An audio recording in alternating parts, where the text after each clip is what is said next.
राधे राधे प्यारे साथियों, स्वागत है आपका प्रद्योत गुरुकुल में। मैं हूं प्रद्योत। आज आप सबसे चर्चा करने के लिए फिर से उपस्थित हूं।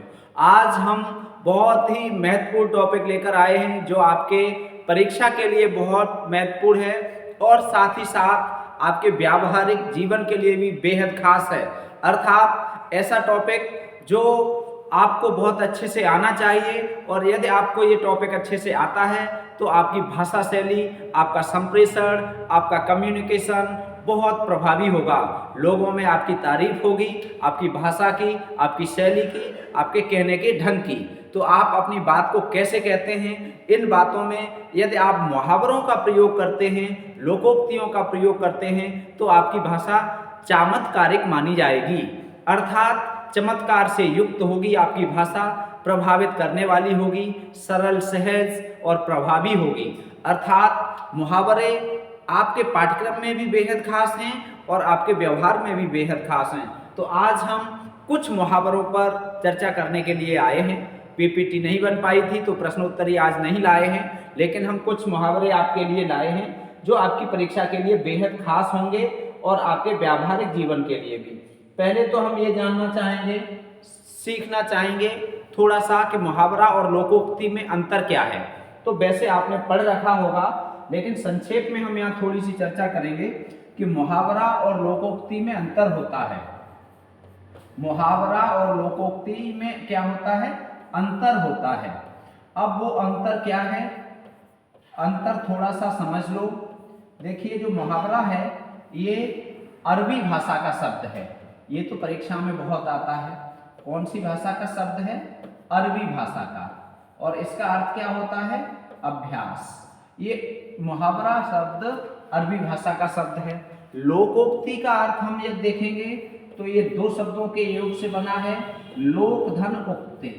लोक का अर्थ होता है समाज, उक्ति का अर्थ होता है कथन, समाज का कथन। ठीक है, समाज की उक्ति, लोगों द्वारा कही हुई बात, ये अनुभव के द्वारा कही हुई बात होती है। और ये होता है सामान्य, ये होता है लगभग एक वाक्यांश। क्या होता है? मुहावरा एक वाक्यांश होता है, पूरा वाक्य नहीं होता है। और लोकोक्ति क्या होती है? लोकोक्ति होती है वाक्य। ठीक है, ये स्वतंत्र प्रयोग नहीं होता। मुहावरा हमेशा वाक्य में प्रयोग होता है। काहे में प्रयोग होता है मुहावरा? वाक्य में। ठीक है, वाक्य में मुहावरा प्रयोग होता है और लोकोक्ति स्वतंत्र भी प्रयोग कर सकते हो। अधिकांशतः ये देखा जाता है कि मुहावरे के अंत में ना आता है। अधिकांशतः, सब में नहीं आता है, लेकिन अधिकतर ऐसा देखा जाता है कि मुहावरे के अंत में ना आता है और लोकोक्ति में ये विशेषता नहीं होती है। लोकोक्ति लोक द्वारा गढ़ी हुई अनुभव के आधार पर बातें होती हैं जो लगभग सत्य होती हैं, जिनकी सत्यता परखी जाती है और उसके बाद एक उन्हें रूप मिलता है लोकोक्ति का। ठीक है, तो ये कुछ बातें हैं, ध्यान रखेंगे इन बातों का। वैसे हम ये टॉपिक पढ़ेंगे तब हम विस्तार से इन चीज़ों पर चर्चा करेंगे, लेकिन आज हम कुछ मुहावरे लेकर आए, इसलिए हमने थोड़ी सी चर्चा इस पर कर ली। ये आपको पता होना चाहिए। ध्यान रखेंगे, जब भी आप मुहावरे का प्रयोग करेंगे तो हमेशा कैसे करेंगे? उचित स्थान पर ही करेंगे। कभी भी मुहावरे का प्रयोग करते समय मुहावरे के प्रयुक्त शब्दों का पर्याय नहीं बदलेंगे। शब्द का अर्थ ये कहो कि कहीं पानी पानी होना, अब वहां लिख दो कि जल जल होना, तो अंतर हो जाएगा। इस तरह से कभी भी किसी शब्द का पर्यायवाची नहीं रखेंगे। मुहावरा हमेशा लाक्षणिक अर्थ से होता है। कैसे होता है? लाक्षणिक अर्थ से। लाक्षणिक अर्थ देने वाला होता है मुहावरा। लक्षणा से इसका अर्थ होता है, सामान्य अर्थ ये नहीं देता है। ठीक है, और लक्षणा और व्यंजना से ही जुड़े हुए होते हैं ये, लेकिन सामान्य अर्थ इनका नहीं होता है। मुहावरे में हमेशा ये ध्यान रखना है कि मुहावरा ज्यों का त्यों प्रयोग करना है। ठीक, और उनके शब्दों को नहीं बदलना है।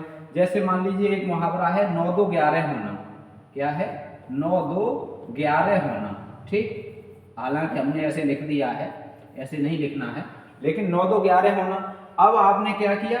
आप इसका ये नहीं कर सकते कि 8 3 11 होना।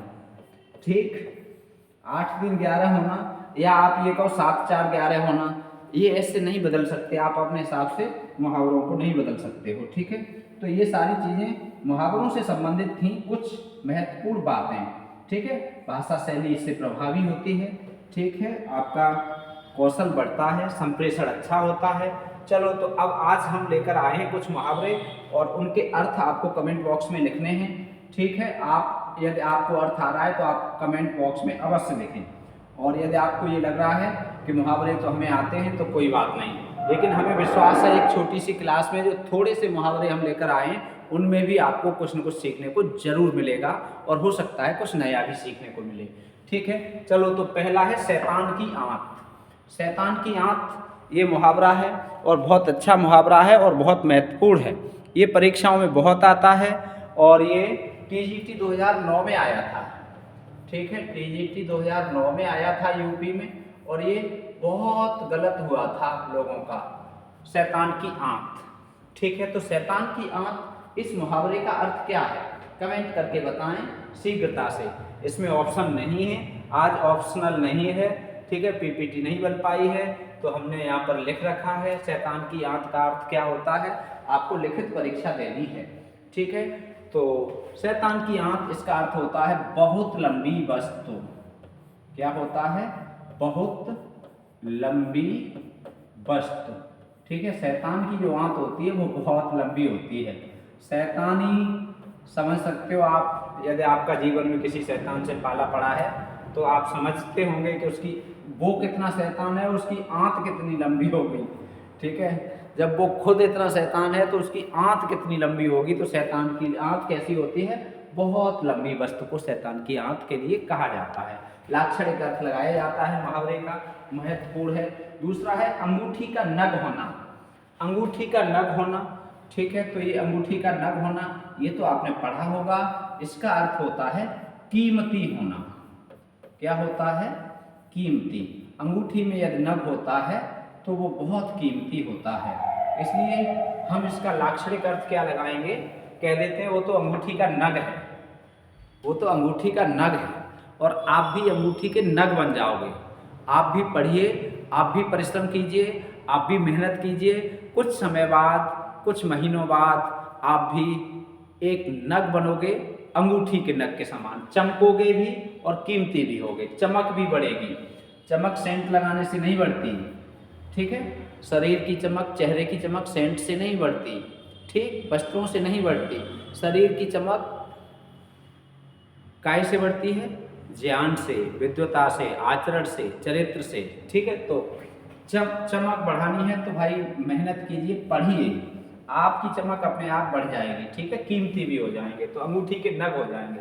कान फूंकना बहुत महत्वपूर्ण है, ये भी परीक्षाओं में बहुत आता है। कान फूंकना, इसका अर्थ क्या है? इसका अर्थ होता है दीक्षित करना। ठीक है, कान फूंकना का अर्थ क्या है? दीक्षित करना। ठीक, कान फूंकना, इस मुहावरे का अर्थ क्या होगा? दीक्षित करना। ठन ठन गोपाल, बताइए क्या होगा इसका? ठन ठन गोपाल का अर्थ क्या होगा? बेहद शानदार है। ठन ठन गोपाल का अर्थ होता है कंगाल, मतलब गरीब। ठन ठन गोपाल है वह तो भाई ठन ठन गोपाल है। ठीक, गरीब या कंगाल। अंडे का शहजादा। अंडे का शहजादा, इसका अर्थ क्या होता है? अनुभवहीन। अंडे का शहजादा, इसका अर्थ क्या होगा? अनुभवहीन। ठीक है, मतलब अंडे का शहजादा अनुभवहीन व्यक्ति। जिसे अनुभव नहीं है, दुनियादारी जिसने नहीं देखी है, उसे कहते हैं अंडे का शहजादा। ठीक, अनुभवहीन या अनुभवहीन व्यक्ति। ठीक, बहुत शानदार है। चलिए, कितने हो गए? 5। अब देखते हैं छठा, विहंगम दृष्टि। बहुत महत्वपूर्ण। विहंगम दृष्टि, बताइए क्या अर्थ होगा इसका? विहंगम दृष्टि का, इस मुहावरे का अर्थ क्या होता है? विहंगम दृष्टि। कहते हैं विहंगम दृष्टि से पढ़ो, विहंगम दृष्टि देखो, उसकी विहंगम दृष्टि है। ठीक, तो इसका अर्थ होता है सम्यक दृष्टि। क्या होता है? सम्यक दृष्टि। ठीक है, विहंगम दृष्टि का मुहावरे का अर्थ होगा सम्यक दृष्टि। अगला है अब नाक पर सुपारी तोड़ना। सारे ही मुहावरे महत्वपूर्ण हैं। ठीक है, नाक पर सुपारी तोड़ना, इसका अर्थ क्या होगा?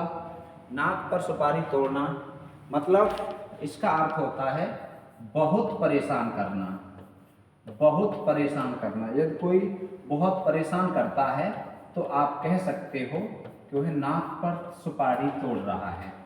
ठीक है, इनके वाक्य प्रयोग भी आते हैं, लेकिन आपकी परीक्षाओं में, बड़ी परीक्षाओं में वाक्य प्रयोग नहीं आते हैं, छोटी परीक्षाओं में वाक्य प्रयोग आते हैं, हाई स्कूल इंटर में आते हैं, इंटरमीडिएट में भी आते हैं वाक्य प्रयोग। तो वाक्य प्रयोग आप कर सकते हो। ठीक है, अगला है त्रिशंकु होना।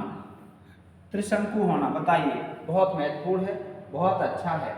त्रिशंकु होना, इसका अर्थ क्या है ये बताओ, बताओ भाई। त्रिशंकु होना, बहुत शानदार।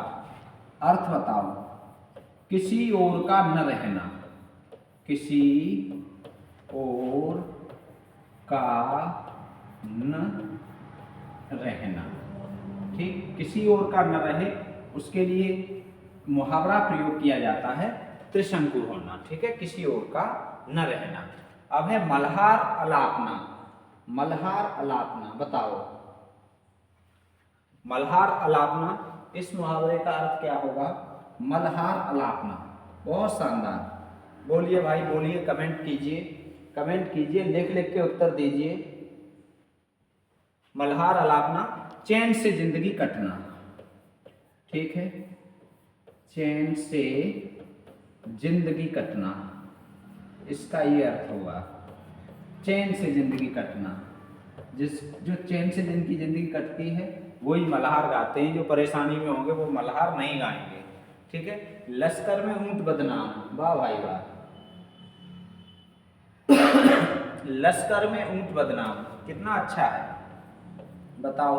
लश्कर में ऊंट बदनाम, इसके लिए क्या अर्थ होगा? इसका अर्थ क्या है लश्कर में ऊंट बदनाम? बोलिए बोलिए बोलिए बोलिए। इसका अर्थ होता है दोष किसी का, दोष किसी का और नाम किसी और का, नाम किसी और का। दोष किसी का, नाम किसी और का। दोष किसी का, नाम किसी और का। जब दोष हो कोई करने वाला, किसी दोष हो किसी और का और नाम रखा जाए किसी और का, वहां होता है लश्कर में ऊंट बदनाम। चलो अगला है अरण्य रोदन, बहुत शानदार। अरण्य रोदन, इसका अर्थ क्या है? अरण्य रोदन का अर्थ क्या है? ठीक है, बोलिए भाई, अरण्य रोदन का अर्थ क्या है? अरण्य रोदन, ठीक, इसका अर्थ होता है व्यर्थ प्रयास। ठीक है, मतलब वन में रोओगे तो आपका प्रयास व्यर्थ माना जाएगा। और कहा भी जाता है, हमारे यहाँ तो ये कहा जाता है कि रोए वहाँ जहाँ चुपाए बेवाव होए और रूठे वहाँ जहाँ मनाए बेवाव होए। अर्थात रूठे ना और रोए ना, मतलब आप रोने लगे, अब रो रहे हो, कोई चुपाने वाला नहीं है तो रोते न रहो, अपने आप चुपना पड़ेगा। इसलिए नहीं रोना है। कब रोना है? जब कोई चुपाने वाला हो।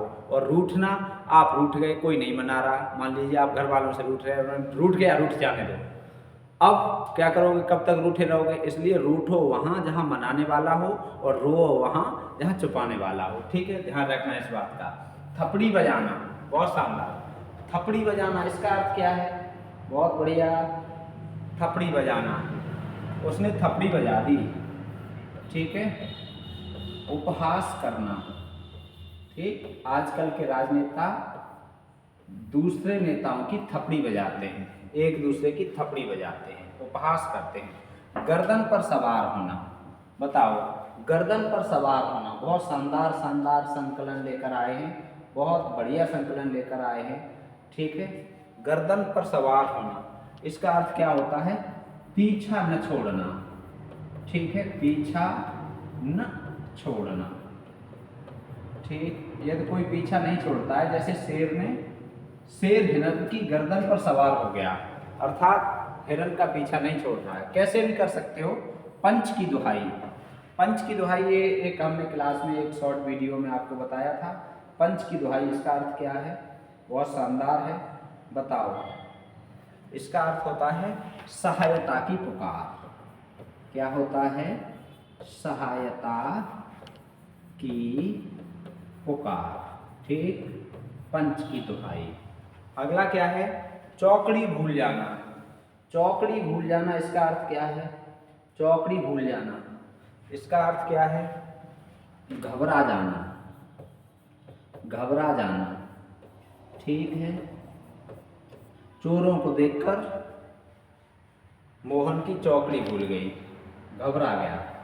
अगला चलो 16वां, शहर की दाई। शहर की दाई क्या है? बताओ, क्या अर्थ होगा इसका? बहुत शानदार। शहर की दाई, घर घर की खबर रखने वाली स्त्री। घर घर की खबर रखने वाली स्त्री, शहर की दाई। ठीक है, घर घर की खबर रखने वाली स्त्री, इस मुहावरे का अर्थ होगा। अगला है पान खिलाना। पान खिलाना, सगाई करना। पान खिलाना का अर्थ क्या होता है? सगाई करना। ठीक। अगला क्या है? इंद्र का अखाड़ा, मौज की जगह। इंद्र का अखाड़ा, इसका अर्थ क्या होता है? इंद्र का अखाड़ा बहुत बढ़िया जगह जहाँ पर मौज ही मौज हो। ठीक है, इंद्र का अखाड़ा। ठीक, मौज की जगह होना, मौज ही मौज हो, इंद्र का अखाड़ा, मौज की जगह। ठीक, मौज की जगह होना, इसका अर्थ होता है। अगला है अब तब होना। अब तब होना बेहद शानदार है। बोलिए भाई, अब तब होना इसका अर्थ क्या है? अब तब होना। ठीक है, मरने के करीब होना। क्या होगा इसका अर्थ? अब तब होना, मरने के करीब होना। ठीक, अब तब होना। इसके बाद है काठ होना। वाह भाई वाह, काठ होना। कमेंट करो, कमेंट करो, काठ होना का अर्थ क्या होगा? कमेंट करिए, काठ होना। ठीक है, इसका मतलब हो जाएगा स्तब्ध होना।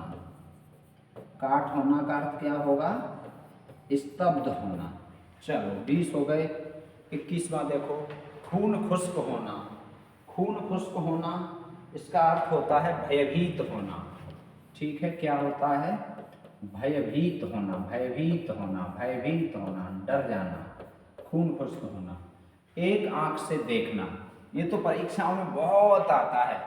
एक आंख से देखना, इसकी तो भरमार रही है परीक्षाओं में। ठीक है, एक आंख से देखना, क्या अर्थ होता है इसका? बताइए। भेदभाव न करना या सब पर समान दृष्टि रखना, भेदभाव न करना। ठीक है, एक दृष्टि, एक समान समझना। कलम तोड़ना, ये भी बहुत आता है। बहुत सुंदर लिखना। ठीक है, बहुत अच्छा लिखना, कलम तोड़ना का अर्थ होता है। बहुत सुंदर या अच्छा लिखना, बहुत अच्छा लिखना। ठीक, कलम तोड़ना। नक्कू बनाना, बताओ भाई, नक्कू बनाना का अर्थ क्या है?